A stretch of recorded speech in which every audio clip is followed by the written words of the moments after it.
नमस्कार दोस्तों। आज बात करेंगे डीवी स्लैब कंपनी की। दोस्तों, सपोर्ट और असिस्टेंट का बहुत बड़ा रोल होता है।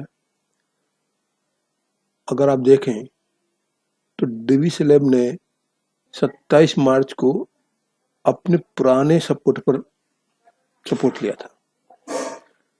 अगर इस सपोर्ट लाइन के नीचे क्लोजिंग देता तो ये मानते कि अभी और नीचे जा सकता है, लेकिन यहाँ से सपोर्ट लेने के बाद इसने अपना ऊपर जाना शुरू कर दिया। तो यहाँ से हम एक छोटा स्टॉप लॉस लेकर, लगभग यहाँ तक का स्टॉप लॉस लेकर हम अपनी पोजीशन बना सकते हैं। और दूसरा, एक ट्रेंड लाइन आप देख रहे हैं, यहाँ से लेकर यहाँ तक जो ट्रेंड लाइन है, एक ट्रेंड लाइन के ऊपर क्लोज देने पर भी यहाँ पर हम पोजीशन ले सकते थे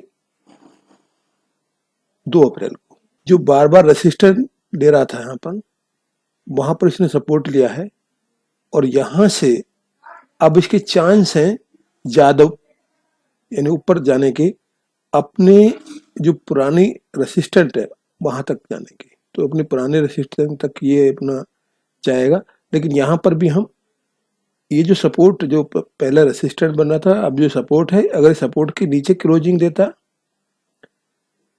तो यहाँ से हम निकलेंगे। और जैसे ही 16 अप्रैल के हाई के ऊपर क्लोजिंग देता तो यहाँ से हम अपनी एंट्री बनाएंगे। और ये जब जो ट्रेंड लाइन देख रहे हैं, ट्रेंड लाइन के ऊपर जैसे ही क्लोजिंग देगा हम अपनी एंट्री बनाएंगे और यहाँ तक अपना 4060 तक अपना प्रॉफिट बुक कर लेंगे। तो एक तो ये हमारे ट्रेंड लाइन, सपोर्ट, रेसिस्टेंट के माध्यम से कर सकते हैं। दूसरा, फ्यूचर का ओआई डाटा के द्वारा भी हम यहाँ से देख सकते हैं कि फ्यूचर का जो ओआई डाटा है वो क्या कह रहा है। देखिए, ये 27 मार्च का है। 27 मार्च की एक्सपायरी यानी 28 मार्च की एक्सपायरी थी। 17% तक आप देख रहे हैं। ये जो हमारा जो 52 वीक हाई है, 52 वीक हाई में अधिकतम -17% तक चला गया।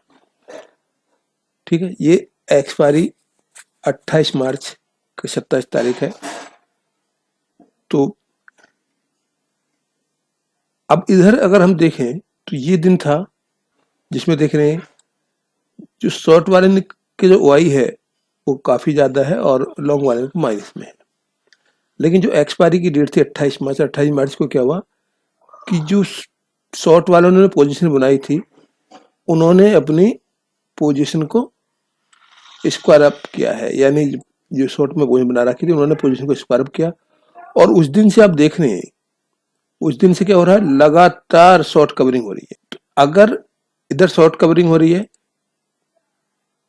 तो नेक्स्ट मंथ में क्या हो रहा, नेक्स्ट मंथ में लगातार बिल्डअप हो रहा है, लॉन्ग बिल्डअप। अगर यहां पर देखें, 1 अप्रैल को ये एक्सपायरी शुरू हुई थी, अप्रैल वाली जो एक्सपायरी है 25 अप्रैल वाली।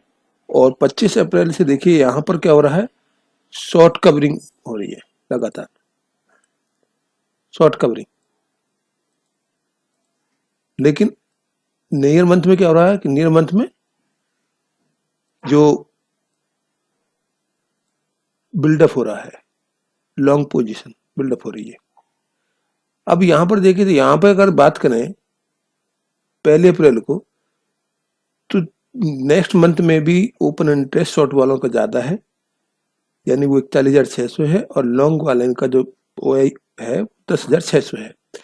तो यहाँ पर वैसे तो ये ज्यादा है, लेकिन हमें ध्यान भी रखना है कि 52 वीक हाई के अगर माइनस अधिकतम है तो ये देखिए 15-17% तक चला गया था, अब ये 15% पर है।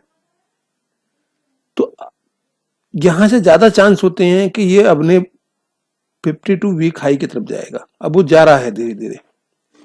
और दूसरा जो बिल्डअप है, जो ऑपरेटर है, वो लगातार अपनी पोजीशन लॉन्ग में बिल्डअप कर रहा है। शॉर्ट में कवरिंग हो रही है, लॉन्ग में बिल्डअप हो रहा है। तो इससे क्या हो रहा है कि ऑपरेटर की चाह है कि इसे अपने 52 वीक हाई की तरफ ले जाए।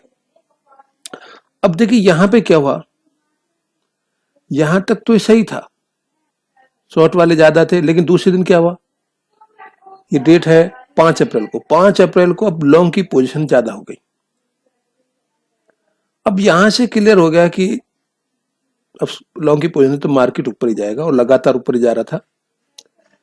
लेकिन 30 मई को यानी 10 अप्रैल को क्या हुआ कि यहां पर ये देखिए, ये उसके लगभग 70,400 तो 65,800, यानी थोड़ा सा शॉर्ट में बिल्डअप हुआ। लेकिन अगले दिन क्या हुआ, फिर लॉन्ग में, यानी जो ऑपरेटर ने लॉन्ग की पोजीशन फिर बढ़ा दी। फिर यानी 15 अप्रैल को क्या हुआ, 15 अप्रैल में शॉर्ट की पोजीशन बढ़ गई। अब यहां पर हमें थोड़ा सा ध्यान देना है कि अगर इस दिन के लो को क्लोज करता, इस दिन के लो को क्लोज करता, तो हम यहां पर शॉर्ट की पोजीशन बनाते। लेकिन यहां पर इसने दूसरे दिन क्या हुआ, इसने इसके लो को क्रॉस ही नहीं किया, यानी जगह लो था 1723, लेकिन दूसरे दिन का लो था 1735, लेकिन इस दिन क्या हुआ कि लॉन्ग बिल्डअप हो गया। अब ये 16 अप्रैल का डेटा है, 16 अप्रैल के डेटा में क्या है कि ये लॉन्ग की पोजीशन ज्यादा है,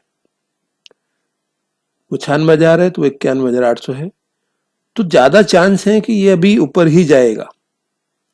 दूसरा, हम ट्रेंड लाइन पे देख रहे हैं, तो जैसे ही इस ट्रेंड लाइन को क्रॉस करेगा और यहाँ पर ऊपर क्लोजिंग देगा तो ये ऊपर ही जाएगा, और इसका जो टारगेट होगा वो होगा 4,060। यानी अगर यहाँ पर भी हम पोजीशन बनाए, अभी जो क्लोजिंग इसने दी है तो 3773 है, अगर मालूम हो 3800 पर भी एंट्री लेते हैं तो हम 2-2.5% का स्टॉप लॉस लेके 6.5-7% यहाँ बना सकते हैं। स्टॉप लॉस अगर इसके नीचे, सपोर्ट लाइन के नीचे अगर क्लोजिंग देता है तो यहाँ पर हमारा स्टॉप लॉस हिट होगा और यहाँ हमारा टारगेट होगा। आप इस डेटा को हमारी वेबसाइट www.futureoi.in पर कभी भी देख सकते हैं, और यहाँ पर आप रीड ब्लॉग, आप यहाँ पर शेयर मार्केट के बारे में बेसिक जानकारी, एडवांस जानकारी इस रीड ब्लॉग के अंदर आपको मिलेंगी। आपके पास अगर डिमेट अकाउंट नहीं है तो आप हमारे एंजल वन, जरोदा और अपस्टॉक पर क्लिक करके अपना डिमेट अकाउंट ओपन कर सकते हैं। रीड बुक्स आप फ्री में सैकड़ों किताब आप यहाँ से रीड कर सकते हैं। आप देख रहे हैं यहाँ पर, आप कभी भी हमारी वेबसाइट पर आकर ये किताबें पढ़ सकते हैं। हजारों किताब यहाँ पर आपको उपलब्ध है, तो आप ये सब देख सकते हैं। आप कभी भी हमारे सोशल मीडिया पर संपर्क कर सकते हैं, और जो डेटा मैं आपको बता रहा हूँ वो डेटा आप यहाँ पर आप देख रहे हैं। निफ्टी 50 दो इंडेक्स हैं, और बाकी सभी जो है निफ्टी 50 की जितनी भी कंपनियां हैं आपको यहाँ पर मिलेंगी। आप यहाँ पर कभी भी इन पर जाकर क्लिक करके देख सकते हैं, तो बहुत ही बढ़िया है। आप कभी भी हमारे इस डेटा को कभी भी इस साइट पर जाकर ओपन कर सकते हैं, तो ये आप कभी भी चेक कर सकते हैं। अगर हमारी ये वीडियो आपको अच्छी लगी है तो लाइक करिए, शेयर करिए। जय हिंद दोस्तों।